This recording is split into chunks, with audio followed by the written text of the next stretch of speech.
దేవుడు ఇచ్చిన మంచి సమయాన్ని బట్టి దేవాది దేవునికి వందనాలు స్తోత్రాలు చెల్లిస్తున్నాం. ఇలా మరి చదువుకున్నటువంటి వాక్య భాగంలో శ్రేష్టమైన సంగతులను దేవుడు మనకు తెలియజేస్తూ దేవుడు మనతో మాట్లాడుతున్నాడు. చూడండి, దైవగ్రంథంలో నుండి చాలా అద్భుతమైన మాటలు దేవుడు మనకు తెలియజేస్తున్నాడు. 5వ చట్టాన్ని గురించి 14 5వ చట్టం, దేవుడు నీతిమంతుల సంతానము పక్షమున ఉంటారు. చదవని వాక్య భాగంలో చాలా శ్రేష్టమైన మాటలు దేవుడి జ్ఞాపకం చేస్తూ మాట్లాడుతున్నాడు. చాలా అద్భుతమైన మాటలు దేవుడు తెలియజేస్తున్నాడు.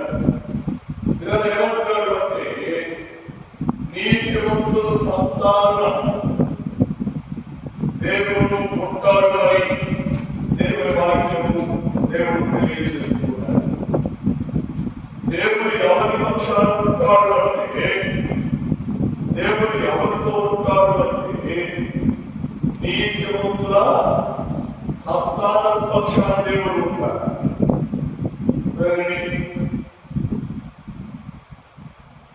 దేవుని ప్రజలబడినటువంటి నీతిమంతులు ఎవరి నీతిమంతులు అంటే, భూమి మీద ఎవరి నీతిమంతులు లేనే లేదు. అందరూ పాపము చేసి దేవుడు అనుగ్రహించు మహిమను పొందలేకపోతున్నారు.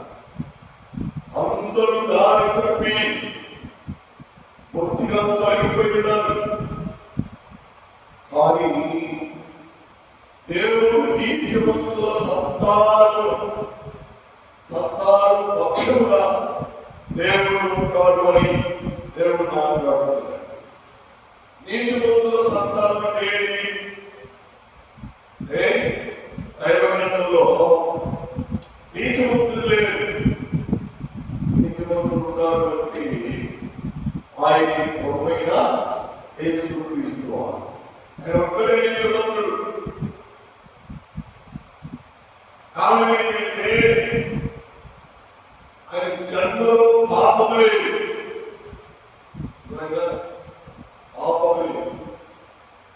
మనందరికీ జన్మ పాపం ఉంది. జన్మ పాపము ద్వారా మనమందరూ జన్మించబడ్డా, జన్మ పాపం అనే సంతానం ద్వారా మన లోకంలో జన్మించాం. ఆ యేసుక్రీస్తు వారు నీతిమంతుడు. ఇప్పుడు నీతిమంతుల సంతాన పక్షమునే ఆయన ఉంటారు.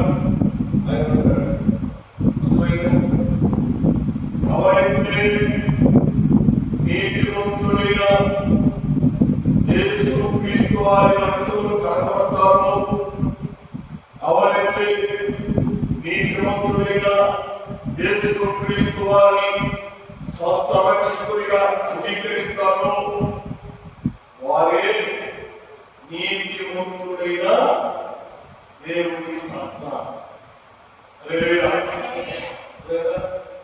వారే నీతిమంతుడైన దేవుని సంతానం. కాబట్టి నీతిమంతుల సంతాన పక్షమున ఆయన ఉంటాడు.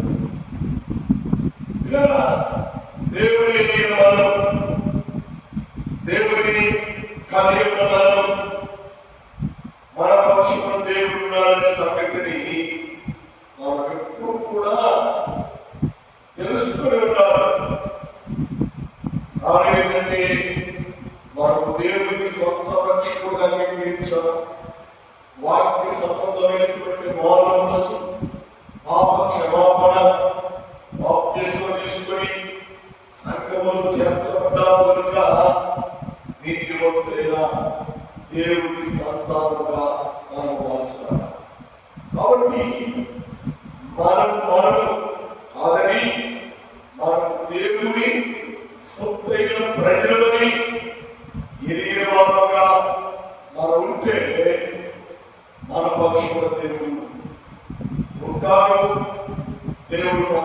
సహాయం చేస్తాడు.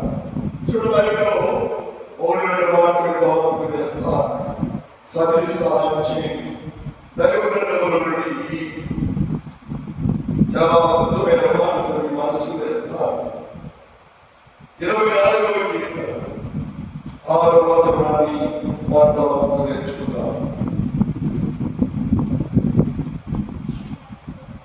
24వ కీర్తన 6వ వచనం. ఆయన ఆశ్రయించువారు యాకోబు దేవా, నీ సన్నిధిని దేవునికి స్తోత్రం. హల్లెలూయా. పిల్లరా, మనము దేవుని యొక్క సహవాసంలో జీవించువారుగా ఉండాలి. ఆయన ఆశ్రయించువారు యాకోబు దేవా, నీ సన్నిధిని ఎదుగువారు అట్టివారి. ఆమె హల్లెలూయా. దేవుని సన్నిధిని ఎదుగువారు అట్టివారు అంటే ఎట్టివారు? నీతిమంతుల సంతానమైనటువంటి వారు. దేవునికి స్తోత్రం. హల్లెలూయా. దేవుని పిల్లలమైనటువంటి వారు, దేవుని సొత్తైనటువంటి ప్రజలు మనము. ఎవరంటే బాగున్నామంటే ఏం బాగులేదా, ఏం బాగులేదా, మా కష్టాలు బాగులేదయా, మా బాధలు బాగులేదయా, మా శోభను బాగుండేదయా అని చాలా మంది పెరిగిపోతూ ఉంటారు. కానీ చక్కని మాట, దేవుడు మన పక్షాలున్నాడు. యాకోబు దేవుడు మనకు దేవుడిగా ఉన్నాడు. కారణం ఏంటంటే మనకు నీతిమంతుడైన దేవుని సంతతి వారు ఉన్నాడు. ఆమె హల్లెలూయా. ఎప్పుడు కూడా తక్కువ చేసుకోవాలి. ఎప్పుడు కూడా శుభకరగా నీ జీవితాన్ని తునీకరించి విడిపోవాలి. ఆవిడంటే లోకంలో ఉన్న వారందరికంటే కూడా మనలో ఉన్నవాడు గొప్పవాడు. మనలో ఉన్నవాడు అంటే నీతిమంతుడైన దేవుడు. మనం ఎవరు అంటే నీతిమంతుల సంతానం. ఆమె హల్లెలూయా. ప్రత్యేకమైన గుర్తింపు ఉంది. ప్రత్యేకమైనటువంటి విధానం దేవుడు మనకి ఇచ్చాడు. అందువల్ల మనం నీతిమంతుడైన యేసయ్య సంతతి వారు.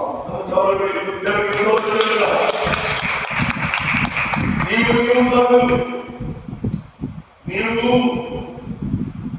ఆత్మ సంబంధంగా దేవుడు మనల్ని కన్నాడు. దేవుడు మనల్ని కొన్నాడు. తన స్వరక్తం నుంచి మనల్ని సంపాదించుకున్నాడు. కాబట్టి మనం నీతిమంతులుగా తీర్చబడ్డా. మనము నీతిమంతుల సంతతి వారమై ఉన్నాం. ఆమె హల్లెలూయా. హల్లెలూయా. ఏంటి మనకి లోకస్తున్న కాలంటే మనం దేవుని పిల్లలు, మనము దేవుని చేత కొనబడిన వారు, దేవుని స్వరక్తం చేత దేవుడు మనల్ని సంపాదించుకున్నాడు. కాబట్టి మనకి లోకస్తున్న ఏంటంటే మనకు నీతిమంతుడైన దేవుడు తోడుగా ఉంటాడు. ఏమి తప్పు చేయడు, ఏమి పనులు చేయడు.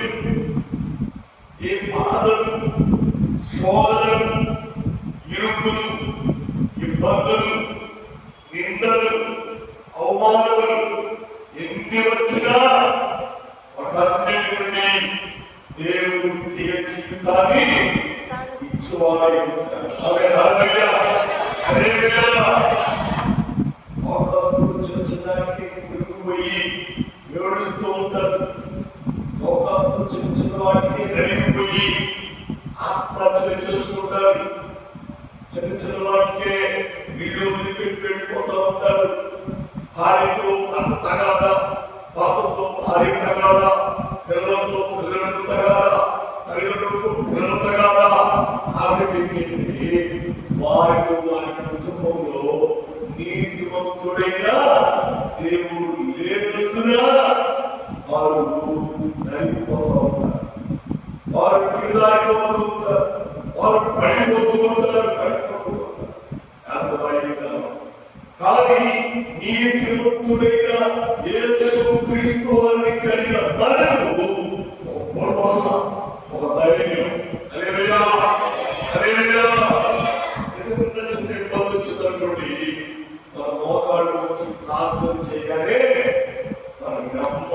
దేవుడు ఇస్తాడు, తృప్తినిస్తాడు. వేళ అనుకోకుండా సాధారణంగా మన కుటుంబంలో చొరబడి ఏదైనా శోధన కలిగజేస్తే బిడ్డల మధ్య, తల్లిదండ్రుల మధ్య, భార్య భర్తల మధ్య ఏమైనా కొంత అలజడి వస్తే వారికి మనతో మోకరించి ప్రార్థన చేయగానే కొంత సమయానికి వారికి నెమ్మదించి వారికి వారే భర్త, భార్య భార్య వారి దేవుని వాక్యం చేత గద్దించబడి, దేవుని వాక్యం చేత మందలించబడి, దేవుని వారితో మాట్లాడినట్టుగా మాట్లాడి సమయానికి ఒకడు క్షమించుకుని, ఒకడు ఆదరించుకుని దేవుడు సమాధానపడతారు. కానీ వారి మధ్య నీతిమంతుడైన దేవుడు ఉన్నారు. హల్లెలూయా, హల్లెలూయా. అవును కదా, దేవుని పిల్లలకు లోకస్తున్న ఏంటంటే మూడో వ్యక్తిగా దేవుడు మన మధ్య ఉన్నారు. లోకస్తుడికి మూడో వ్యక్తి, మూడో మనిషి కావాలి. భార్యభర్తలుంటే అత్తమావో, అమ్మాయిలు అత్తమావో, భర్తలు భర్తమావో, బాబులు ఎవరు వచ్చి సమాధానం ప్రార్థించుకునే వారు కదే, దేవుని సహవాసం కలిగిన వారు కదే. మరి ఎవరు తెలుసా? మూడు వ్యక్తిగా వాక్యమైన దేవుడు ఉండి మనతో మాట్లాడుతాడు. వారంటే దేవుడి సమాధానపరచలే అర్చకులు అని దేవుడి వాక్యం ద్వారా దేవుడు మనకు తెలుసుకోవాలి. కాబట్టి దైవ గ్రంథంలో దేవుడు మాట్లాడుతున్న మాట ఏంటంటే, దేవుడు నీతిమంతుల సంతానం పక్షముగా ఉంటాడు. నీతిమంతుల సంతానం పక్షముగా దేవుడు ఉంటాడు. ఎవరు నీతిమంతులంటే యేసయ్య వారు నీతిమంతులు. ఎవరు నీతిమంతులంటే యేసయ్య రక్తంలో అనగబడిన వారు నీతిమంతులు. ఎవరు నీతిమంతులంటే వారికి వచ్చేంత పట్టబడిన వారే నీతిమంతులు. హల్లెలూయా. నీతిమంతుడైన యేసు క్రీస్తు వారిని మనం కలిగి ఉన్నాము కనుక మనం కూడా నీతిమంతులు. హల్లెలూయా. నీతిమంతులు ఏం చేయరు? ఆపొచ్చి నీతిమంతులు ఏం చేయరు? అబద్ధాలు. నీతిమంతులు ఏం చేయరు? ఎవరి పొరుగు సొమ్మును దేనిని ఆశించరు. నీతిమంతులు ఏం చేయరు? దొంగతనాలు చేయరు. నీతిమంతులు ఏం చేయరు? వాక్యములకు వ్యతిరేకమైన ఏ కార్యము వారు వాడములు దేవుని సన్నిధిలో ఆపదలు చేసుకుంటూ మరెప్పుడు దేవుని సహవాసాన్ని కలిగి వారు జీవించువారుగా మనము దేవునికి లోబడి దేవుని చిత్తానుసారించి మనం జీవించువారుగా. చూడండి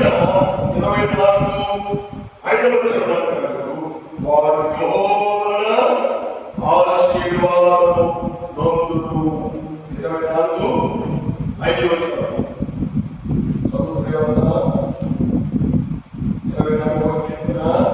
5 వారు యెహోవా ఆశీర్వాదము తన రక్షకుడైన దేవుని వలన నీతిమత్వము నొందును ఆయన ఆశ్రయించువారు దేవునికి స్తోత్రం. హల్లెలూయా, హల్లెలూయా. ఎవరైతే నీతిమంతులు సంతానముగా ఉంటారో దేవుడు వారిని ఆశీర్వాదకరంగా మారుస్తాడు, దీవెనకరంగా మారుస్తాడు.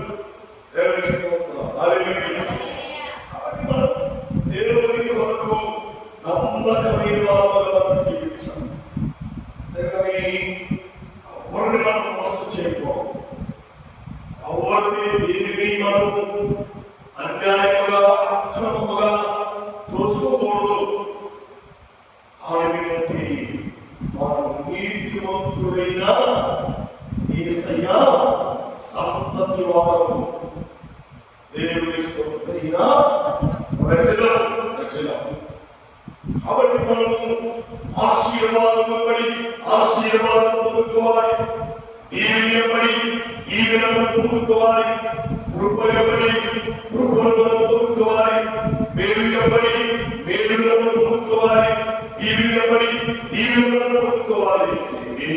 మనం దేవుని సంతతి వారని, నీతిమంతులైన యేసు క్రీస్తు వారి యొక్క కుమారులను కుమార్తెలని ఎదిగినవారని,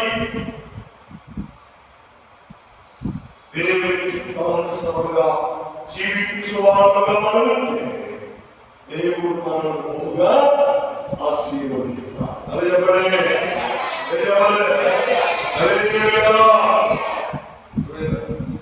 నీతిమంతుల సంతానం పక్షముగా దేవుడు ఎప్పుడు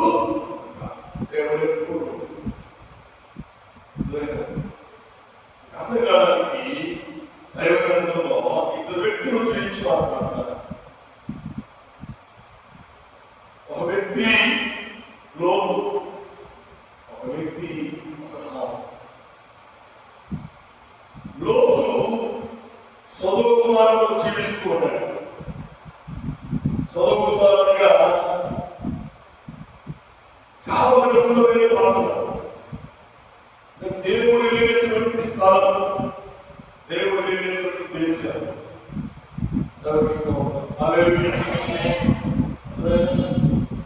అలాంటి దేశంలో అలాంటి పక్కలో లోతు ఉన్నాడు.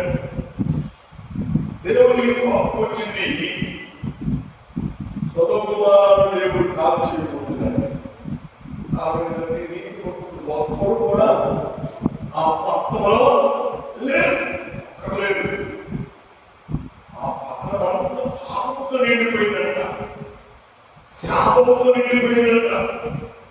ఆ పక్కలో ఏమిటంటే ఇల్లు కొట్టుకోవడం, పెళ్ళిళ్ళు చేసుకోవడం, అబ్బాయి చేసుకోవడం, తినడం, తాగడం, అనుసరించుకోవడం, దోచుకోవడం, అర్హతలు, కామం, క్రోధం, మదమాత్సర్యాలు అన్నీ ఉన్నాయి. అన్ని చూసి దేవుని పాపం వచ్చి దాని అగ్నిలో కాల్చివేసే ముందు నేను సొదొమ కుమారుడు కాల్చిపోతున్నాను. నువ్వు ప్రేమ కలిగిన దేవుడు, నువ్వు కృప కలిగిన దేవుడు కాలిస్తే 100 మంది ఉంటే ఆ పట్టణాన్ని కాపాడుతావా? ఎవరు? 100 మంది నీతిమంతులు, మంచి ప్రవర్తన కలిగిన వారు, పాపం కలిగిన వారిని 100 మందిని కాపాడుతారు. ఆ కాపాడుతారా?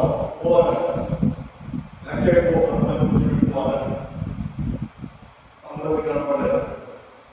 దాంట్లో కూడా రావాలంటే 50 మంది కాపాడుతామన్నారు. 50 మంది నీవే పడుతున్నావు. నీతిమంతుల సంతానం 50 మంది ఆఖరికి అయ్యా 50 మందిని కాపాడాలి, నా 50 మందిగా కాపాడుతాను పోవాలన్నాడు. 50 మంది అయ్యా సహోదరుడు ఆ పక్కలో ఉన్నాడు, వారిని రక్షించుకుంటారు, పక్కన తెచ్చుకుంటారు. వారిని పక్క తీసుకొచ్చి బయట తీసుకొచ్చి నీతిమంతుల సంతానంలోనికి వారు వచ్చినట్టుగా వారికి చెప్పబడుతున్నాయి. ఈ లోతు ఇంటి వారిని తీసుకుని వచ్చాడు.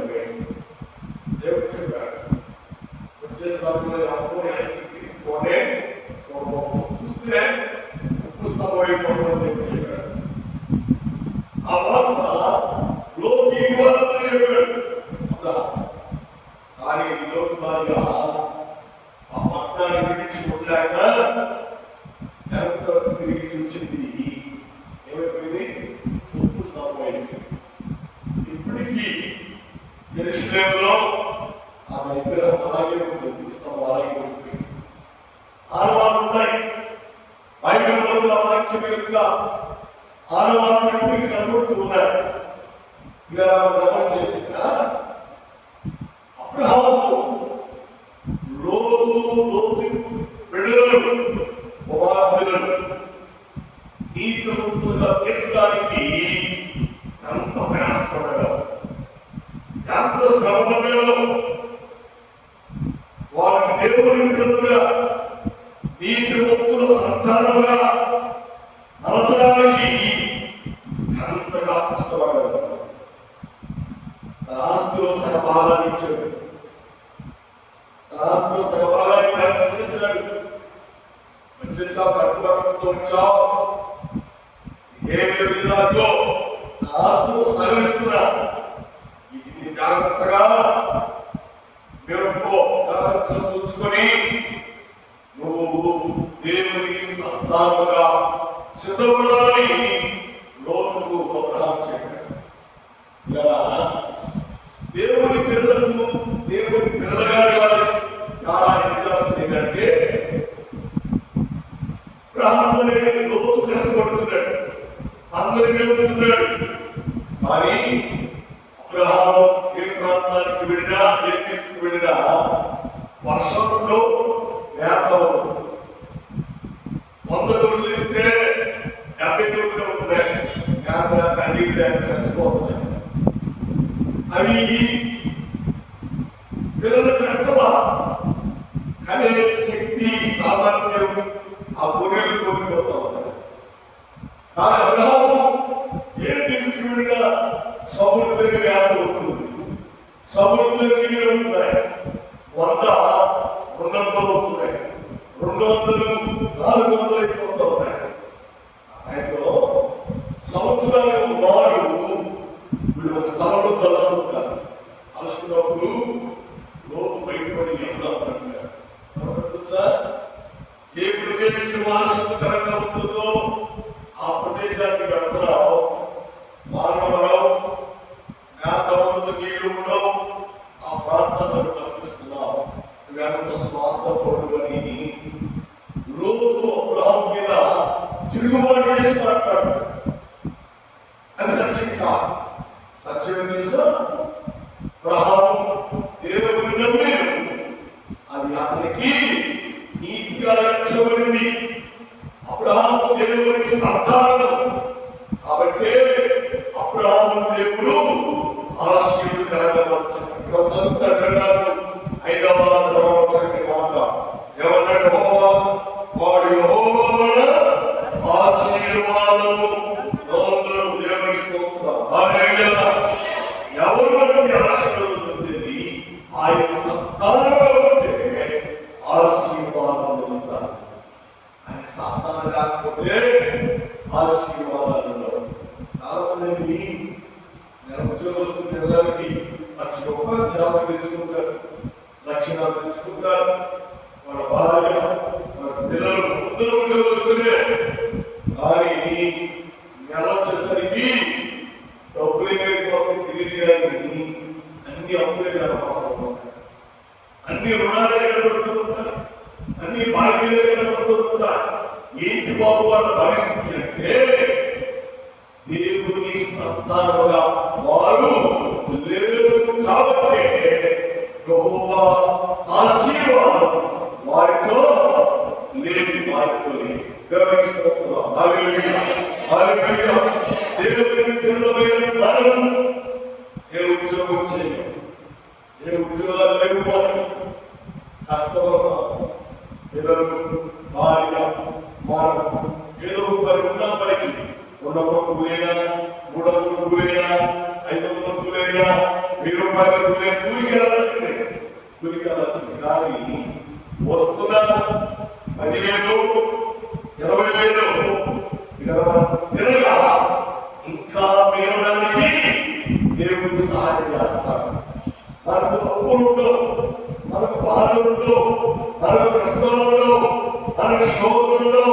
మన శ్రమలో మనకి ఒక మాట చెప్పాలంటే ఇలా ఆశీర్వాదాలు మనకు కనబడుతూ ఎందుకు దేవుడు ఆశీర్వాదాలు కనబడుతూ చేస్తున్నారు అంటే మనము దేవుని సంతానం. ఎవరు? దేవుని సంతానం. నీతివంతుల సంతతి కలిగా దేవుని పిల్లలు. అందుకనే కొంచెంలో దేవుడు సమృద్ధి ఇస్తున్నాడు. అటువైపు దేవుని పిల్లలకు దేవుడు ఏమి తక్కువ చేయడు, ఏమి కొనుగోలు చేయడు, ఏమి కొత్త ఉండలేడు. దేవుడు ఎప్పుడు సమృద్ధిగానే ఇస్తాడు. దేవుని పిల్లలు, దేవుని సంతానం, నీతివంతుల సంతానము భిక్షము పెట్టుట కానీ భిక్ష పెట్టుట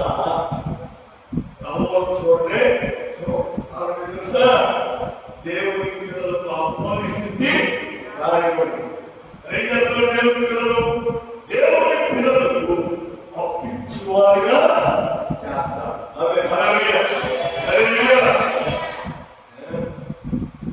చూడండి, ₹1,00,000 వెళ్ళి ₹100 అప్పిమంటే నా దగ్గర అని దేవుని పిల్లలు మన దగ్గరికి వచ్చి అడిగితే ఎవరన్నా మన దగ్గర చేయాలంటే లేదు కానీ నువ్వు 50 ఉంటే తీసుకొని మన సాయం చేసే శక్తి దేవుడు మనకి ఇచ్చుకున్నాడు. ఆ పరిస్థితుల్లోకి దేవుడు తన సంతానము దేవుడు ఇచ్చాడు. ఆస్తిలో సగాన్ని ఇచ్చేశాడు, సగం ఇచ్చేశాడు. ఏ దేశానికి వెళ్ళినా, ఏ ప్రదేశానికి వెళ్ళినా, ఏ ప్రాంతానికి వెళ్ళినా ఆశీర్వాదం వేరే లేవు. ఆశీర్వాదాలు పొందలేకపోతున్నాడు. ఆమె ఏంటి అంటే లోపు అబ్రహాముకి చుట్టం కావచ్చు, అబ్రహాము లోతుకు చుట్టం కావచ్చు, కానీ సంతతి కాదే. శరీర సంబంధమైన సంబంధం ఉండవచ్చు, కానీ ఆత్మ సంబంధమైన నీతివంతుడైన యెహోవా సంతతి కాదే. కాబట్టి లోతు ఆశీర్వాదాలు పొందలేకపోయాడు.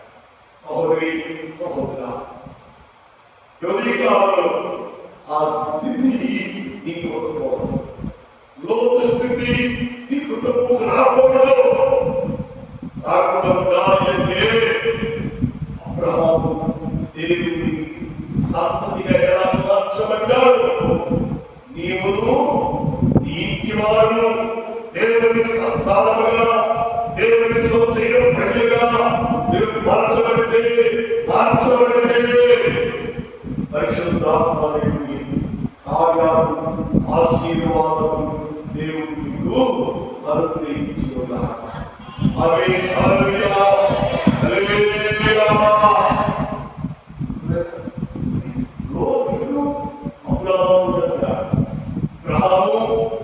దేవుని సంతానం, లోతు దేవుని సంతానముగా మారలేకపోయాడు. ఎంతో ప్రయాసపడ్డాడు. తన ఆస్తులు సంఘాలు పెట్టాడు, తన అక్కలు తీర్చాడు, భక్తులు తీర్చాడు.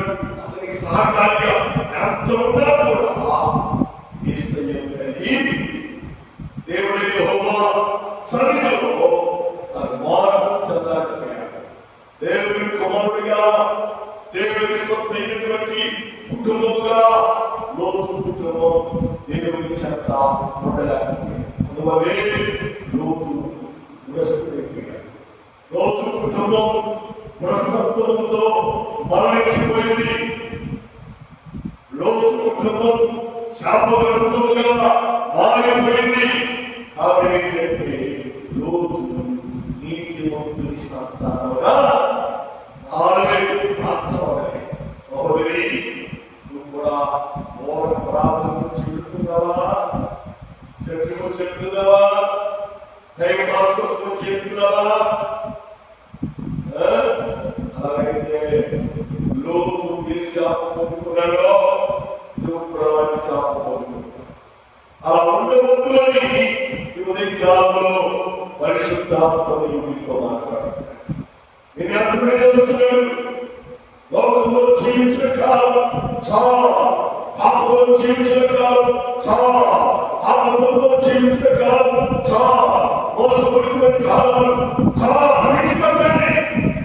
ఒకరిని విడిచిపెట్టి మన రక్షకుడు, మన ప్రాణనాథుడైనటువంటి మన పాపముల కొరకు, అందరి అపరాధముల కొరకు, సర్వమానవాళి దోషముల కొరకు పక్కబడి రూపములు, ఆకారము, సరస్సును కోల్పోయి ఆఖరి పొట్టు వరకు రక్తమును కాల్చి నీ కొరకు ప్రాణము దానముగా పెట్టినటువంటి ఆ నీతిమంతుడైన యేసుక్రీస్తు వారి వైపు చూస్తూ, యేసుక్రీస్తు వారి నామమును ఎరిగిన వారై, యేసుక్రీస్తు నామమును గుర్తించిన వారై, యేసుక్రీస్తు నామములో ఈ పాప క్షమాపణ నిమిత్తము మానవసు పొంది రక్షించబడి బాప్తిస్మం తీసుకొని దేవుని కుమారుడిగా, దేవుని కుమారుడిగా మారితే నీవు నీతిమంతుడైన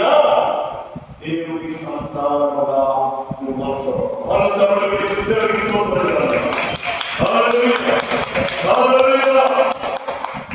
అప్పుడే నీ శాపం పోతుంది, నీ పాపం పోతుంది, నీ అతిక్రమాలు పోతాయి, నీ దోషపూరితమైన జీవితము మార్చబడుతుంది. నీవు దేవుని చేత ఆశీర్వాదము పొందుతావు. హల్లెలూయా, హల్లెలూయా, హల్లెలూయా. యెహోవా చేత ఆశీర్వదించబడిన వాడా బయట నిలవనేలా, లోపలికి రా, లోపలికి రా. నువ్వు దేవుని సంతానమైతే, నీతిమంతుని సంతానముగా నువ్వు మార్చబడితే, నువ్వు బయట ఉండవు, పాపంలో ఉండవు, పాపంలో ఉండవు, శరీర కార్యాల్లో ఉండవు. అక్కడ ఉండవని యేసయ్య సన్నిధిలో ఉంటావు, యేసయ్య సహవాసంలో ఉంటావు, దేవుని పరిచర్యలో ఉంటావు, దేవుని సంఘములో ఉంటావు, దేవుని సొంతైన ప్రజలుగా నీ ఉంటావు అని దేవుని వాక్యం ద్వారా దేవుడు జ్ఞాపకం చేస్తున్నాడు. దేవుడికి స్తోత్రం. హల్లెలూయా, హల్లెలూయా. చూడండి, మనం చేస్తాం. సర్వీ సహాయం చేయండి. దైవ గ్రంథంలో నుండి ఆదికాండం 22వ అధ్యాయం 17-18 వచనాలు చదవండి. ఆదికాండము 22వ అధ్యాయం 17-18 వచనాలు. 22:17. మేము నిన్ను ఆశీర్వదించి ఆకాశ నక్షత్రము వలె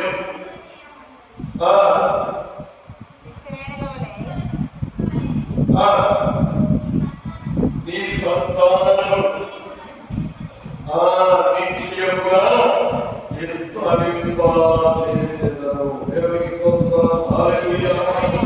ఇలా మనం దేవునిలో ఉంటే, దేవునితో మనం జీవిస్తే ఈ సంతానము వలన ఆశీర్వదింపబడును. దేవునికి స్తోత్రం. హల్లెలూయా, హల్లెలూయా. మనము దేవుని సొత్తైన ప్రజలుగా, దేవుని సంతానముగా మనముంటే ఎవరు చేస్తాడు? ఆశీర్వాదం ఇవ్వబడి ఆశీర్వాదం దేవుడు అందిస్తాడు. హల్లెలూయా. కృప ఇవ్వబడి కృపను దేవుడు అందిస్తాడు. 22 చక్కని మాట. 17 చూడండి. నేను నిన్ను ఆశీర్వదించి ఆకాశ నక్షత్రములను సముద్ర తీరములని ఇసుక వలెను నీ సంతానమును నిశ్చయం అధికముగా విస్తరింప చేసినను నీ సంతతి వారు తమ శక్తుల గవిని స్వాధీనపరుచుకుంటారు. హల్లెలూయా. ఈ సంతానం వాసులకి కదండి. ఈ సంతానం కూడా ఆశీర్వాదకరంగా అంతటి ఆశీర్వాదం నువ్వు పొందుకోవాలి అంటే, అంతటి ఆశీర్వాదం నువ్వు సంపాదించుకోవాలి అంటే, అంతటి ఆశీర్వాదం చేత నువ్వు దీవించబడి వర్ధిల్లుకోవాలి అంటే దేవుని సంతానంగా నువ్వు మార్చవాలి. నేను ప్రార్థిస్తున్నాను, నా పిల్లడు ఆశీర్వదించబడాలి అంటే అది కుదరదు.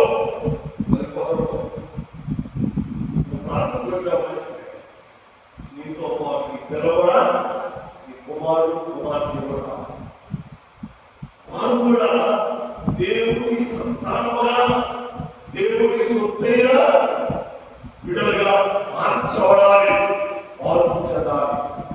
అలాగా ఉండగలిగితే, అలాగా జీవించగలిగితే పరిశుద్ధాత్మ దేవుడు గొప్ప కార్యాలు దేవుడు జరిగిస్తాడు, గొప్ప పేరు దేవుడు అనుగ్రహిస్తాడు అని దేవుడి వాక్యం ద్వారా దేవుడు మనకు జ్ఞాపకం చేస్తున్నాడు. మనల్ని మనం దేవునికి అర్పించుకున్నాం, మనల్ని మనం దేవునికి సమర్పణ చేస్తున్నా, దేవుని చేత ఆశీర్వదించబడే వారుగా మనం. చూడండి, 18వ వచనం చదవండి. అది 22:18 కూడా, మరియు నీవు నా మాట వినినందున భూలోకములోని జనములు నీ సంతానము వలన ఆశీర్వదించబడును. హల్లెలూయా. భూమి మీద నీ వలన నీ సంతానము, అనేక సంతానము ఆశీర్వాదకరంగా దేవుడు మార్చేస్తాడు. హల్లెలూయా. కాబట్టి దేవునికి సంగమా, దేవుని బిడ్డలారా, మనల్ని మనము దేవునికి అర్పించుకోవాలి. మనం దేవుని సంతానముగా మార్చబడాలి. హల్లెలూయా. హల్లెలూయా. కాబట్టి యుక్తమైన నీ పిల్లలు చెప్పడం ఇష్టపడతారా? చెప్పండి, అర్థపడి ఇష్టపడతారా? పిల్లలే మా మనవండి, మా మనవరాలంటే చెప్తున్నావా? చెప్పలేదు. అలా కాబట్టి ఏంటంటే రక్త సంబంధం కాదు. మన పిల్లలు కడుపుకుంటున్నా బయట చూస్తాం.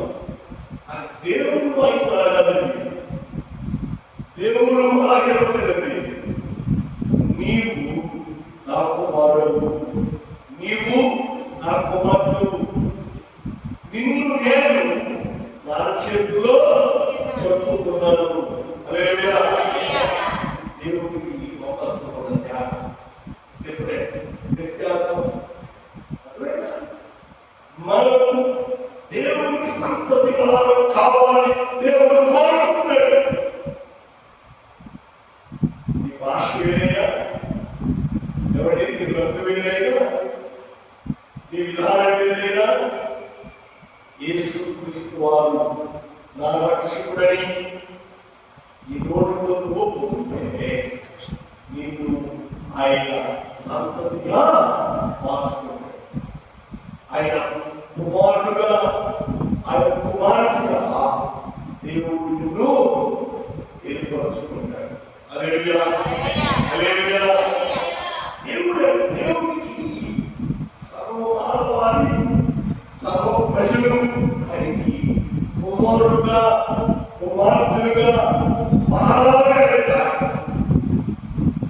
ఆయనకి ఇష్టం. హల్లెలూయా. హల్లెలూయా.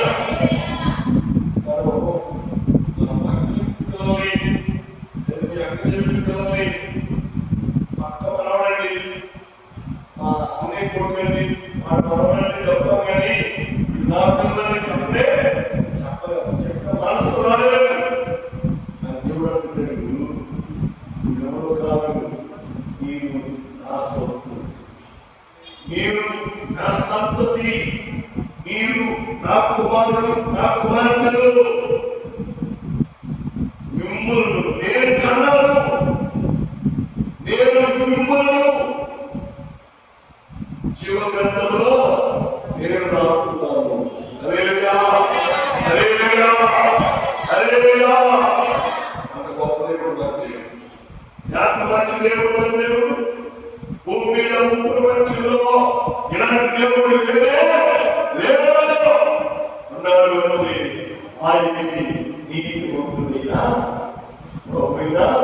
యేసు క్రీస్తు అంటాడు. అపోస్తలుల కార్యం 10:30 అంటాడు, యేసు క్రీస్తు అందరికీ అందరికంట అందరికీ ఒక రాష్ట్రానిక ఒక దేశానిక అతని ఓ ప్రపంచంలో ఉన్న వాళ్ళందరికీ ఆయన అంటే అందరూ సంతానం కావాలి, అంతటా అందరూ వాళ్ళ మనసు పొందాలి, అంతటా అందరూ ఆయన క్రమగా మార్చబడాలి. అదే దేవుని ఉద్దేశం. హల్లెలూయా హల్లెలూయా. అందుకని దేవుడు ఏం చేశాడంటే అందరినీ మార్చాలని దేవుడు కొందరిని అపోస్తలులు గారు, కొందరిని సువార్తికులు గారు, కొందరిని బోధకులు గారు, కొందరిని కాపురులు గారు దేవుడు నియమించి అందరినీ పంపించారు. అందరికి వెళ్ళండి, నా సువార్తను ప్రకటించి సువార్త సంబంధమైన సంతానమైన విడుదలగా మీరు కనండి, మీరు మార్చండి అని దేవుడు పంపించారు. దేవునికి స్తోత్రం. హల్లెలూయా హల్లెలూయా. సహోదరి సహోదరులారా, ఎవరించుకుంటున్నారు మనం దేవుని సంతానంలో ఉండాలి. దేవుని సొత్తైన ప్రజలుగా మార్చబడాలి. హల్లెలూయా. పేరు పెట్టుకోగానే సరికాదు. అసలు కూడా మనం పేరు పెట్టి భాషలో ఏ పేరు పెట్టాలంటే నేర్చుకున్న భాషలో అందరికి మంచి పేరు పెట్టారు. 10వ తరగతిలో 554 మార్కులు 4 మార్కులు వచ్చి పోతాయి. ఆ ఫ్లెక్సీ వాయిస్ చూస్తున్నా, ఆ ఫ్లెక్సీ వేసుకోమని పేరు వేసుకోవాలి. ఆ పేరు చూడగానే నేను వేసుకోవాలి కాబట్టి అబ్బాయికి వచ్చి మాట్లాడుకున్నాడు. అది మా సూర్యుడు మంచి మనసు దేవుడు ఇచ్చాడు. అది పేరు వేసుకోతుంది కానీ ఒక్కరు కూడా వేసేసరికి చిత్తప్పుడు ఇప్పుడు తీసుకురా వయసుకొచ్చాడు, ఎవరు గట్టిగా ఉన్నాయి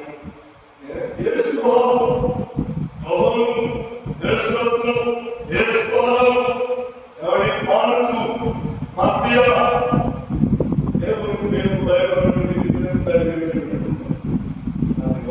దేవుని సంతానము కానే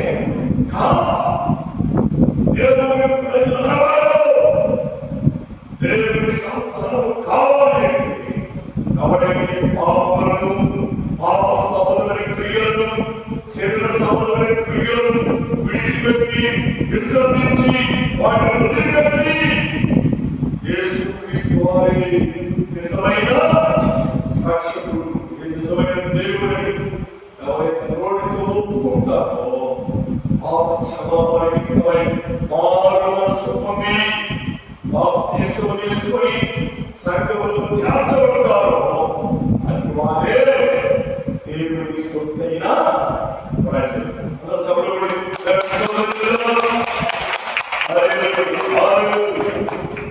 దేవుని సొత్తైనటువంటి ప్రజలుగా దేవుడు మనల్ని చెప్పవలసిన దేవుని సొత్తైనటువంటి ప్రజలుగా దేవుడు మనలను ఆశీర్వాదకరంగా దేవుడు ఆశీర్వదిస్తాడు. కాబట్టి సహోదరుడా సహోదరులు ఉంచుకుంటున్నారు మనలను ఆయన సొత్తైన ప్రజలుగా చేసుకుని ఆయన సొత్తైనటువంటి ప్రజలుగా దేవుడు సిద్ధపరచుకుని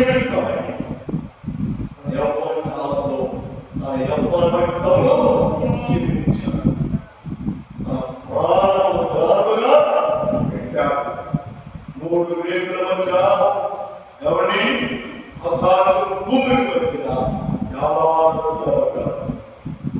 యేసు క్రీస్తు వారిని ఈ సొంత రక్షకుడిగా, యేసు క్రీస్తు వారిని నిజ దేవునిగా నువ్వు ఆహ్వానించినట్లయితే ఆయన సొత్తైనటువంటి సంతానముగా, ఆయన సొత్తైనటువంటి బిడ్డలుగా దేవుడు నిన్ను మలుచుకుంటాడు, దేవుడు నిన్ను మారుస్తాడు. ఉన్నతమైన ఆశీర్వాదాల చేత నిన్ను ఆశీర్వదించి బాగుపరుస్తాడు అని దేవుని వాక్యం వాక్యము దేవుడు మనకు జ్ఞాపకం చేస్తున్నాడు. దేవునికి స్తోత్రం. హల్లెలూయా, హల్లెలూయా, హల్లెలూయా. కాబట్టి ప్రభువును మనల్ని దేవునికి సమర్పణ చేసుకుందాం. మనల్ని దేవునికి అర్పించుకుందాం. మనల్ని దేవుని చిత్తానుసారమైన జీవితంలో మనం జీవించి ఆత్మీయ మేలు దీవెనలు ఆశీర్వాదాలు పొందాలని ప్రభు పేరిట ప్రభు నామములో మనం చేస్తాం. చూడండి, సరిగ్గా సహాయం చెప్పుకుంటా 15వ కీర్తన 13వ చరణం చదవండి.